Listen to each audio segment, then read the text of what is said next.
2-0 na ang Gilas Pilipinas so far ngayon sa SEA Games. Pero magsisimula pa lang ang tunay na bakbakan dito sa last 2 games nila.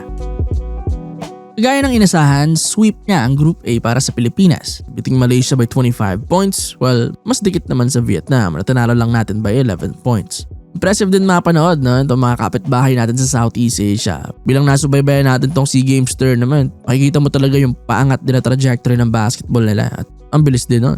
Lamang lang talaga tayo sa talent at experience sa bigger stage na nagagamit nga natin dito. Pero pag tagal-tagal pa, baka makaka-catch up na rin sila sa competition sa SEA. Ngayon pa nga lang 11 point win lang yung atin against Vietnam. Kaya baka ilang taon na lang, hindi na tayo pwede magpadala talaga ng mga saglit lang inassemble na team dahil mas magiging prone na sa upset at disappointing na finish sa tournament.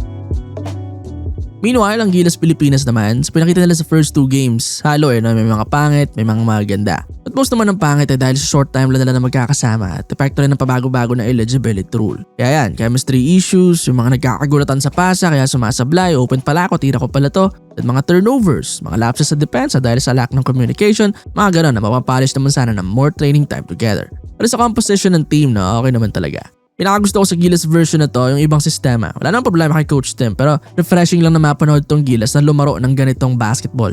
Parang NBA style na read and react. Tsaka yung pace and space ng modern offense ngayon. Ang bilis ng tempo ng laro natin, spread ang floor, ang daming tres na tinitira. At least kumpara sa main team natin. Kita mo lalo pag si Bolog yung may hawak, mag-spread out talaga sila. Di man perfect pero muli ganda nga panoorin at nakakapanibago if nasanay ka ng ilang taon sa Gilas Triangle.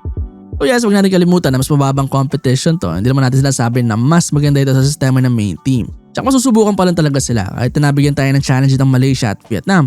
Ibang level tong Indo at Thai sa SEA Games. Speaking of Indonesia at Thailand rin, mukhang sila nga ang likely na makakaharap natin sa last 2 games. Yun ay kung sakaling nga manalo tayo sa semifinals. Dahil sa Group B, nag-number 1 doon ang Thailand with 3-0 na record. Tinalo nila ang Indo by 4 points sa match nila. And with that, ang Thailand nga ang ranked sa semis, while ang Indonesia kakalabanin pa ang number 3 ng Group A na Vietnam. Expected naman na mananalo rin ng Indonesia, so likely sila na ang hihintayin natin sa semifinals. Then if matalo natin ng Indo, ay doon yung host country na yung next para sa gold medal. Dahil ang kakalabanin lang nila sa semis ay either Malaysia o Singapore na tatambakan lang din nila malamang padiretso ng final game.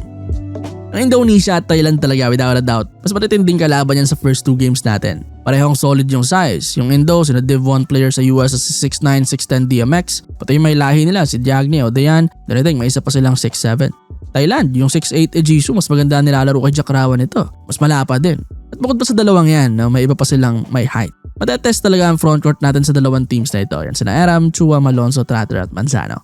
Yung guards din ng kalaban, sana kayanin nila Parks limitahan. Mauhusay rin Usual names sa Indo, sina Grahita, Prastawa, then yung sa Putera, ang galing din. Thailand naman, ito kumanas expected si Nalish. Then yung wing nilang si Morgan, 1-2 punch na yan sa scoring. Maraming threat dito sa both teams. Kaya ang bigat talaga na itong next 2 games para makakuha ang ginto. Hindi rin guaranteed yung gold medal game dahil kailangan muna makalampas potentially sa Indonesia. Sa mga sloppy na plays natin at sorry misses, ang hirap magkamali ng ganon kontra sa mga stronger na teams. Buti na lang kahit paano may reward yung pagiging number 1 na rekta semis. May extra silang araw na magpahinga at hasahin pa ang laro ng team. Against Indo, kailangan natin pisikalin yung mga guards nila. Mga wala namang lahi yun at mas maliliit kumpara kay Parks. 3 ang below 6 feet nila. Kailangan madarag yun para maging less effective. Well, sa bigs naman, kailangan ng extra effort kila Poy. Makipagtulakan, i-push palayo sa ring. Dahil mga mas malalaki sa atin lugi tayo pag nakapwesto na ron. Big na challenge. Pero sana masandalan natin sina Aram, Chua na mga sanay sa malalaking imports doon sa PBA. Sana enough yung experience nila. So offense naman natin, ganun pa rin. 3-point shooting, kailangan magsipasukan. Isa sa pinaka-importanting area ng laro nila. Guards natin, need naman i-dominate ang matchups nila. Mukha naman kaya ni Berto, Dolph, Parks, itong mga maliliit na guards ng Indo. Though, yun lang, may mga anchors sa paint na pwede maapektuhan the way sila mag-penetrate o finish. Errors, sana less din dito yung mga sablay natin plays at tira sa first 2 games. Again, stronger ng team to. Sana ma-level din natin yung game natin at maka-adapt sa challenge na ibibigay nitong Indonesia. Potentially. Tough na game pero hopefully tayo pa rin na manalo para sa sure na medal. Ginto o silver na lang. Good luck, Gilas Pilipinas!